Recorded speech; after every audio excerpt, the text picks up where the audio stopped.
नमस्कार दोस्तों, स्वागत है आपके अपने चैनल बिहार जीके विद किरण पे। आज हम आपके लिए लेकर आए हैं बिहार एसआई परीक्षा 2025 के लिए बेहद महत्वपूर्ण टॉप 30 इकोनॉमिक्स क्वेश्चन। ये प्रश्न परीक्षा में बार बार पूछे जाते हैं और आपके चयन में अहम भूमिका निभाएंगे।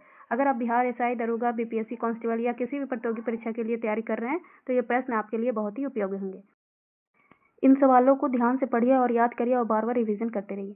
चलिए शुरू करते हैं आज का सेशन। इससे पहले आप मेरे चैनल पर नए हैं तो प्लीज़ सब्सक्राइब कर लीजिएगा और जितना हो सके अपने दोस्तों के साथ शेयर कर लीजिएगा और वीडियो पसंद आए तो एक लाइक जरूर करिएगा।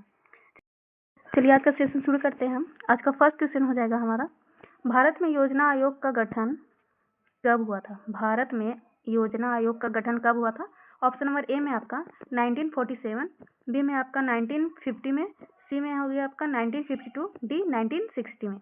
तो भारत में योजना आयोग का गठन कब हुआ था? तो इसका सही आंसर हो जाएगा आपका ऑप्शन नंबर बी 1950 ईस्वी में।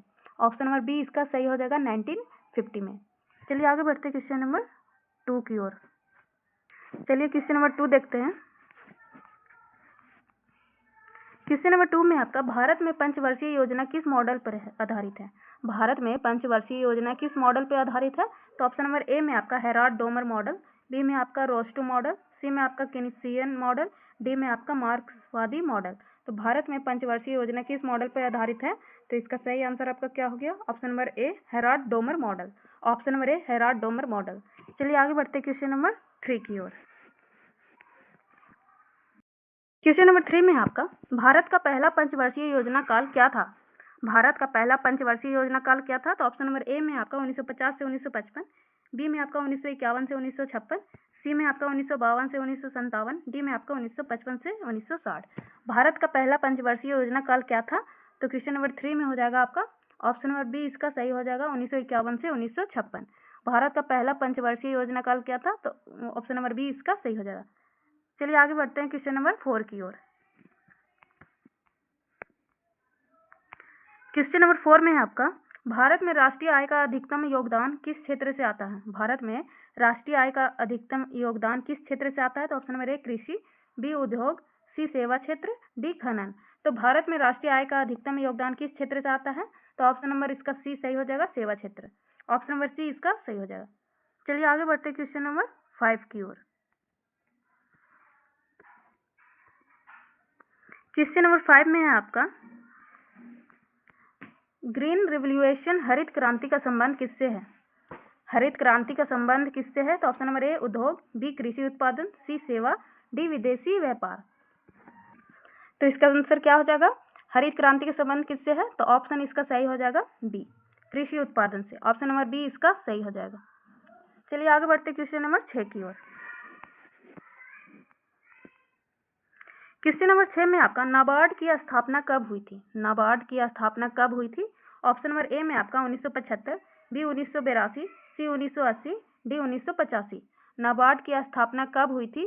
तो ऑप्शन नंबर इसका सही हो जाएगा बी 1982। क्वेश्चन नंबर 6 का सही हो जाएगा ऑप्शन नंबर बी। चलिए आगे बढ़ते हैं क्वेश्चन नंबर 7 की ओर। क्वेश्चन नंबर 7 में आपका, भारत में श्वेत क्रांति का संबंध किससे है? भारत में श्वेत क्रांति का संबंध किससे है? तो ऑप्शन नंबर ए दूध उत्पादन, बी गन्ना, सी मछली पालन, डी गेहूं। भारत में श्वेत क्रांति का संबंध किससे हो जाएगा? तो इसका सही आंसर है आपका ऑप्शन नंबर ए दूध उत्पादन। ऑप्शन नंबर ए इसका सही हो जाएगा। चलिए आगे बढ़ते क्वेश्चन नंबर 8 की ओर। नंबर 8 में आपका, मुद्रास्फीति का अर्थ क्या है? ऑप्शन नंबर ए मूल्य में गिरावट, बी में उत्पादन में वृद्धि, सी में मूल्य स्तर में वृद्धि, डी आय में कमी। तो इसका सही आंसर क्या हो जाएगा आपका? तो ऑप्शन इसका सही हो जाएगा सी मूल्य स्तर में वृद्धि। ऑप्शन नंबर सी इसका सही हो जाएगा। चलिए आगे बढ़ते हैं क्वेश्चन नंबर 9 की ओर। क्वेश्चन नंबर 9 में है आपका, भारत में वित्तीय वर्ष कब से कब तक होता है? भारत में वित्तीय वर्ष कब से कब तक होता है? तो ऑप्शन नंबर ए जनवरी से दिसंबर, बी मार्च से फरवरी, सी अप्रैल से मार्च, डी जुलाई से जून। भारत में वित्तीय वर्ष कब से कब तक होता है? तो ऑप्शन इसका सही हो जाएगा आपका सी अप्रैल से मार्च। भारत में वित्तीय वर्ष कब से कब होता है? तो ऑप्शन नंबर सी अप्रैल से मार्च होता है। चलिए आगे बढ़ते क्वेश्चन नंबर 10 की ओर। क्वेश्चन नंबर 10 में है आपका, मंदी किसे कहते हैं? मंदी किसे कहते हैं? तो ऑप्शन नंबर ए उत्पादन में वृद्धि, बी में आपका उत्पादन व व्यापार में गिरावट, सी में आपका निर्यात में वृद्धि, डी में आय में वृद्धि। तो मंदी किसे कहते हैं? तो क्वेश्चन नंबर 10 का सही आंसर आपका क्या हो जाएगा? ऑप्शन नंबर बी, उत्पादन व व्यापार में गिरावट को हम मंदी कहते हैं। चलिए आगे बढ़ते क्वेश्चन नंबर 11 की ओर। क्वेश्चन नंबर 11 में है आपका जीएसटी लागू हुआ था। जीएसटी लागू कब हुआ था? तो option number A 1 April 2016, B में 1 जुलाई 2017, सी में आपका 15 अगस्त 2017, डी में आपका 1 जनवरी 2018। तो जीएसटी लागू हुआ था आपका, इसका सही आंसर क्या हो जाएगा? ऑप्शन नंबर बी 1 जुलाई 2017। ऑप्शन नंबर बी इसका सही हो जाएगा। चलिए आगे बढ़ते हैं क्वेश्चन नंबर 12 की ओर। क्वेश्चन नंबर 12 में आपका भारत का केंद्रीय बैंक कौन सा है? भारत का केंद्रीय बैंक कौन सा है? तो option number A State Bank of India, B में आपका Reserve Bank of India, C में आपका पंजाब नेशनल बैंक, डी में आपका इंडियन बैंक। तो भारत का केंद्रीय बैंक कौन सा हो जाएगा? तो इसका सही आंसर आपका क्या हो जाएगा? ऑप्शन नंबर इसका सही हो जाएगा B, Reserve Bank of India. Bharat का केंद्रीय बैंक किसे कहते हैं? तो रिजर्व बैंक ऑफ इंडिया को। चलिए आगे बढ़ते हैं क्वेश्चन नंबर 13 की ओर। क्वेश्चन नंबर 13 में है आपका, क्वेश्चन नंबर 13 में है मुद्रा का वह रूप जो नोट व सिक्के के रूप में है। मुद्रा का वह रूप जो नोट व सिक्के के रूप में है वह उसे क्या कहते हैं? तो ऑप्शन नंबर ए नगद मुद्रा, बी में आपका क्रेडिट मुद्रा, सी में आपका इलेक्ट्रॉनिक मुद्रा, डी में आपका चेक। तो मुद्रा वह रूप जो नोट व सिक्के के रूप में है, तो इसका सही आंसर आपका क्या हो जाएगा? ऑप्शन नंबर ए इसका सही हो जाएगा, नगद मुद्रा। ऑप्शन नंबर ए इसका सही हो जाएगा। चलिए आगे बढ़ते हैं क्वेश्चन नंबर 14 की ओर। क्वेश्चन नंबर 14 में आपका मुद्रा आपूर्ति का सबसे बड़ा स्रोत कौन सा है? मुद्रा आपूर्ति का सबसे बड़ा स्रोत कौन है? तो ऑप्शन नंबर ए वाणिज्यिक बैंक, बी में आपका आरबीआई, सी में आपका सरकार, डी में आपका विदेशी ऋण। तो मुद्रा आपूर्ति का सबसे बड़ा स्रोत कौन सा है? तो ऑप्शन इसका सही क्या हो जाएगा 14 का? Option number B, RBI. मुद्रा आपूर्ति का सबसे बड़ा स्रोत कौन सा है? तो आरबीआई बैंक। चलिए आगे बढ़ते क्वेश्चन नंबर 15 की ओर। क्वेश्चन नंबर 15 में है आपका भारत रत्न अर्थशास्त्री कौन थे? भारत रत्न अर्थशास्त्री कौन थे? तो option number A Amartya Sen, B Raghuram Rajan, C Manmohan Singh, D C Rangarajan. तो ऑप्शन इसका क्या सही हो जाएगा? भारत रत्न अर्थशास्त्री कौन थे? तो option number A Amartya Sen. Option number ए इसका सही हो जाएगा। चलिए आगे बढ़ते क्वेश्चन नंबर 16 की ओर। क्वेश्चन नंबर 16 में आपका भारत में काला धन किसे कहते हैं? भारत में काला धन किसे कहते हैं? ऑप्शन नंबर ए बैंक का पैसा, बी में आपका अवैध आय, सी विदेशी मुद्रा, डी निवेश। भारत में काला धन किसे कहते हैं? तो इसका 16 का सही आंसर हो जाएगा ऑप्शन नंबर बी, अवैध धन को। अवैध धन को हम लोग काला धन कहते हैं। चलिए आगे बढ़ते क्वेश्चन नंबर 17 की ओर। क्वेश्चन नंबर 17 में है आपका भारत का पहला स्टॉक एक्सचेंज कहाँ स्थापित है? भारत का पहला स्टॉक एक्सचेंज कहाँ स्थापित हुआ था? Option number A Delhi, B Mumbai, C Chennai, D Kolkata. Bharat का पहला स्टॉक एक्सचेंज कहाँ स्थापित हुआ था? तो ऑप्शन इसका सही हो जाएगा B, Mumbai. Option number B इसका सही हो जाएगा। चलिए आगे बढ़ते क्वेश्चन नंबर 18 की ओर। क्वेश्चन नंबर 18 में आपका मेक इन इंडिया अभियान कब शुरू हुआ? मेक इन इंडिया अभियान कब शुरू हुआ? Option number A 2012, B 2014, C 2016, D 2018। तो मेक इन इंडिया अभियान कब शुरू हुआ? तो क्वेश्चन नंबर 18 का सही आंसर आपका क्या हो जाएगा? Option number B 2014। Make in India अभियान कब शुरू हुआ? तो 2014 में। चलिए आगे बढ़ते क्वेश्चन नंबर 19 की ओर। चलिए क्वेश्चन नंबर 19 देखते हैं। 19 में आपका जन धन योजना किस वर्ष शुरू हुई? जन धन योजना किस वर्ष शुरू हुई? Option number A 2013, B 2014, C 2015, D 2016। Jan धन योजना किस वर्ष शुरू हुई? तो ऑप्शन इसका सही हो जाएगा बी, 2014। जन धन योजना किस वर्ष शुरू हुई? तो ऑप्शन नंबर बी इसका सही हो जाएगा, 2014। चलिए आगे बढ़ते क्वेश्चन नंबर 20 की ओर। क्वेश्चन नंबर 20 में आपका बिहार में प्रमुख कृषि फसल कौन सी है? बिहार में प्रमुख कृषि फसल कौन सी है? ऑप्शन नंबर ए ज्वार, बी में हो जाएगा आपका गेहूं, सी में आपका धान, डी बाजरा। तो बिहार में प्रमुख कृषि फसल कौन सी है? तो ऑप्शन नंबर इसका सही हो जाएगा सी, धान। बिहार में प्रमुख कृषि फसल धान है। चलिए आगे बढ़ते क्वेश्चन नंबर 21 की ओर। क्वेश्चन नंबर 21 देखते हैं। भारत में बेरोजगारी का मुख्य प्रकार कौन सा है? ऑप्शन नंबर ए चक्रीय बेरोजगारी, बी मौसमी बेरोजगारी, सी छिपी हुई बेरोजगारी, डी संरचनात्मक बेरोजगारी। तो भारत में बेरोजगारी का मुख्य प्रकार कौन सा है?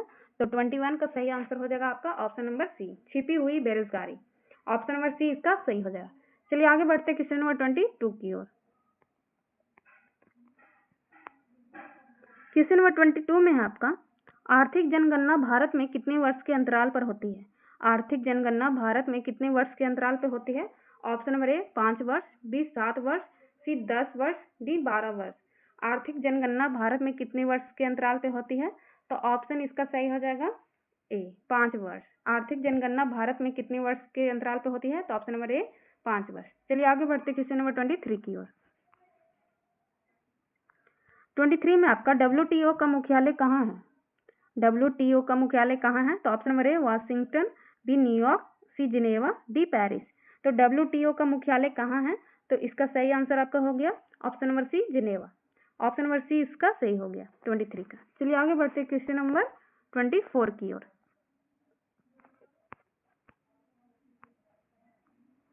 क्वेश्चन नंबर 24 में है आपका, भारत 2025 तक विश्व की कौन सी सबसे बड़ी अर्थव्यवस्था बनने की ओर अग्रसर है?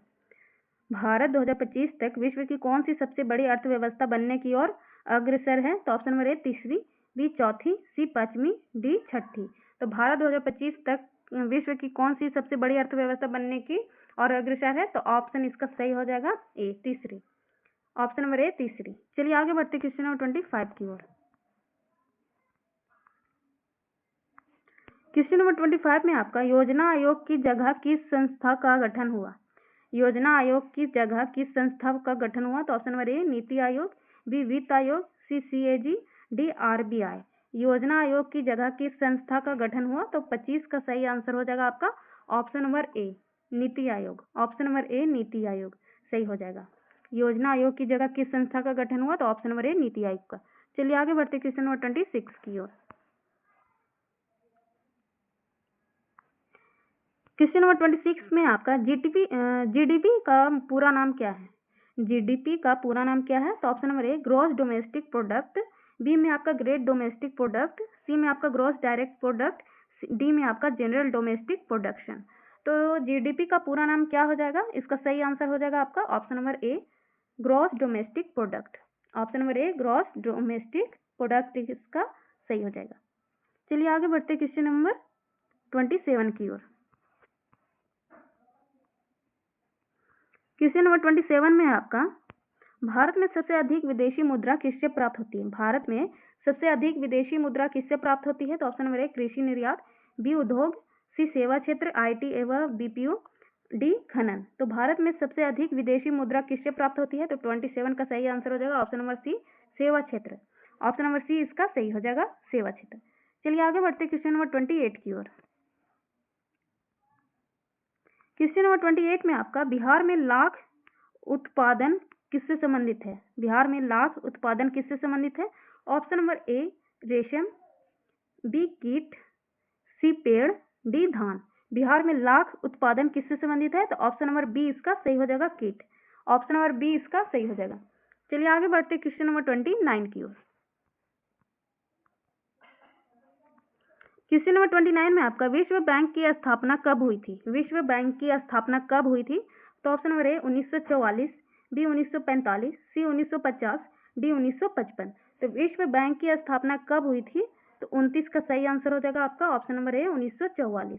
ऑप्शन नंबर ए इसका सही हो जाएगा 1944। चलिए आगे बढ़ते क्वेश्चन नंबर 30 की ओर। क्वेश्चन नंबर 30 में है आपका, भारत में मुद्रा जारी करने का अधिकार किसके पास होता है? भारत में मुद्रा जारी करने का अधिकार किसके पास होता है? Option number A SBI, B RBI, C NITI Aayog, D वित्त मंत्रालय। भारत में मुद्रा जारी करने का अधिकार किसके पास होता है? तो इसका सही आंसर हो जाएगा आपका option number B RBI। Option number B इसका सही हो जाएगा RBI। तो दोस्तों ये थे इकोनॉमिक्स के 30 महत्वपूर्ण प्रश्न जो बिहार पुलिस SI और BPSC के लिए सभी प्रतियोगी परीक्षाओं के लिए बहुत ही उपयोगी है। अगर आपको ये वीडियो अच्छा लगा हो तो लाइक और शेयर करें और चैनल बिहार जीके विद किरण को सब्सक्राइब जरूर करें। कमेंट्स में लिखकर बताइए कि अगला वीडियो आप किस विषय पर चाहते हैं और मेरे चैनल पर बने रहिएगा। धन्यवाद।